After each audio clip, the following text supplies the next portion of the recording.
Hello అండి, అందరికీ ఎలా ఉన్నారు మీరు? నేనైతే చాలా బాగున్నాను. నా చేతిలో అయితే వచ్చి జామకాయలు అన్నమాట. ఇవి అన్ని ఫ్రెష్ అయితే చెట్టు నుంచి కోసి తెచ్చినాయి అన్నమాట. మా హస్బెండ్ వాళ్ళ ఫ్రెండ్ అన్నయ్య పంపించారు మా కోసం. చూడండి అసలు ఎంత ఫ్రెష్గా అప్పుడే కోసి తెచ్చిచ్చారన్నమాట. దాని ఆకు కూడా అలాగే ఉంది. ఇలా ఉంటే నాకు చాలా ఇష్టం అనమాట. మరీ దూర కాకుండా మరీ పచ్చిది కాకుండా కొంచెం లైట్గా పండు ఉంటుంది కదా, సో అలాంటిది అయితే నాకు భలే ఇష్టం అనమాట.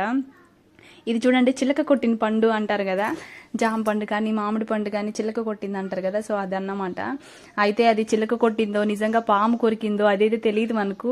దానైతే తినము, బట్ అది చూపిస్తున్నాను మీకు. చూడండి ఎంత ఫ్రెష్గా ఉన్నాయో, చాలా బాగున్నాయి. అన్నయ్య అప్పుడే ఫ్రెష్గా కోసి పంపించారు మా కోసం. అన్నయ్యకి థ్యాంక్ యూ. అలాగే మీ అందరికి కూడా చూపిద్దామని చెప్పి చూపిస్తున్నాను ఫ్రెష్ జాంపళ్ళు. ఆ వీడియో నచ్చితే లైక్ చేయండి, అలాగే షేర్ చేయండి మీ ఫ్రెండ్స్కి రిలేటివ్స్కి. అయితే నేను ఇప్పుడు ఒకసారి కోసుకొని కట్ చేసుకొని తిందామని చెప్పి బాగా వాష్ చేశాను. అది ఒక సైడ్ పోయినట్టు ఉంది కదా, పోలేదండి, అది మాత్రం బాగుంది. పైన మాత్రం ఆ పీల్ అలా ఉంది కలరు, లోపలైతే మాత్రం చాలా బాగుంది. చూద్దాం, ఒకటి టేస్ట్ చేద్దాము ఎలా ఉంటుందో. కొన్ని చప్పగా ఉంటాయి కదా, అలా ఇలా ఉన్నా కూడా, పండి ఉన్నా కూడా చప్పగా ఉంటాయి. టేస్ట్ చేద్దామని చెప్పి వెంటనే కట్ చేస్తున్నాను బాగా వాష్ చేసి. అయితే కొంచెం కొరుక్కొని అలా ఫ్రెష్ది అలా నమిలి తింటుంటే అసలు రుచి కూడా భలే స్వీట్గా ఉంది. చాలా బాగుందండి, ఇది నాకైతే నచ్చింది.